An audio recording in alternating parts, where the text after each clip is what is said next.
Assalamualaikum warahmatullahi wabarakatuh. Saya Nur Cahaya Mutia dari kelas S2D Pendidikan Ekonomi Universitas Indraprasta PGRI.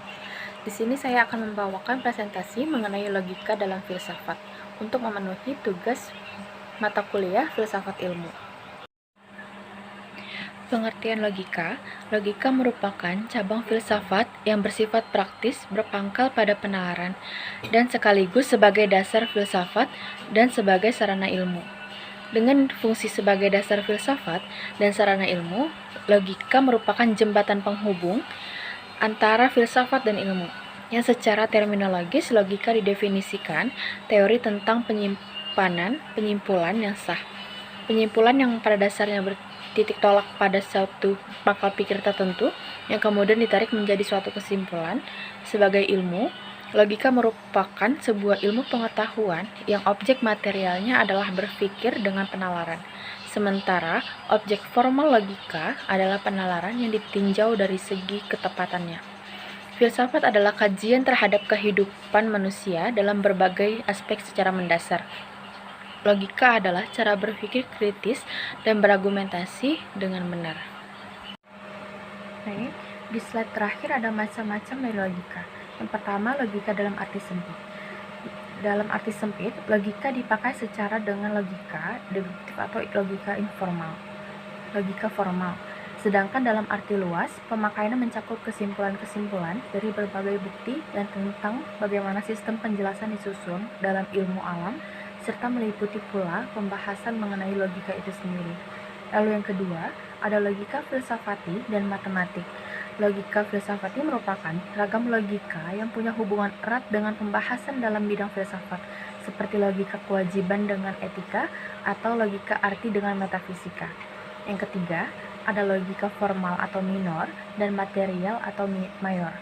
Logika formal atau disebut juga logika minor mempelajari asas, aturan atau hukum-hukum berpikir yang harus ditaati agar orang dapat berpikir secara benar dan mencapai kebenaran.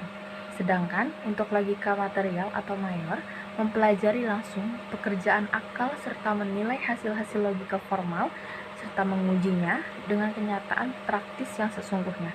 Mempelajari sumber-sumber dan asalnya pengetahuan, alat-alat pengetahuan, proses terjadinya pengetahuan, dan akhirnya merumuskan metode ilmu pengetahuan itu. Yang terakhir ada logika murni dan terapan. Logika murni merupakan pengetahuan mengenai asas dan aturan logika yang berlaku umum pada semua segi dan bagian dari pernyataan-pernyataan dengan tanpa mempersoalkan arti khusus dalam sesuatu cabang ilmu dari istilah pernyataan yang dimaksud.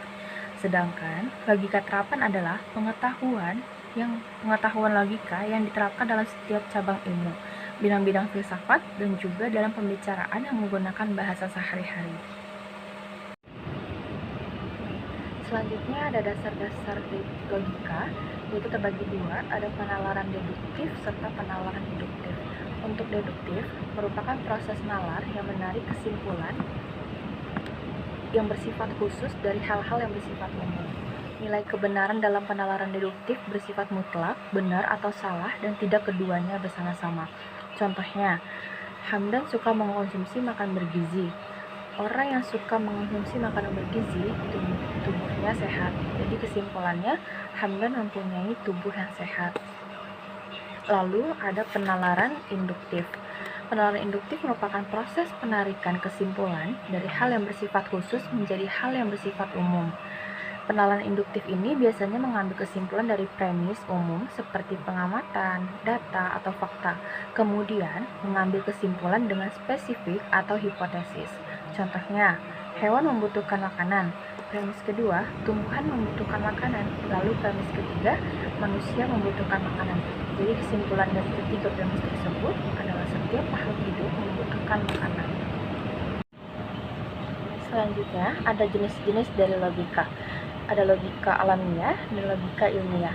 Logika alamiah, kinerja akal budi manusia yang berpikir secara tepat dan lurus sebelum dipengaruhi oleh keinginan-keinginan dan kecenderungan-kecenderungan yang subjektif. Lalu ada logika ilmiah, yaitu memperhalus, mempertajam pikiran, serta akal budi. Logika ilmiah menjadi ilmu khusus yang merumuskan asas-asas harus ditepati dalam setiap pemikiran. Sekian presentasi mengenai logika dalam filsafat yang saya bawakan. Mohon maaf apabila ada kesalahan kata atau pelafalan dalam pengucapan. Sekian, terima kasih. Assalamualaikum warahmatullahi wabarakatuh.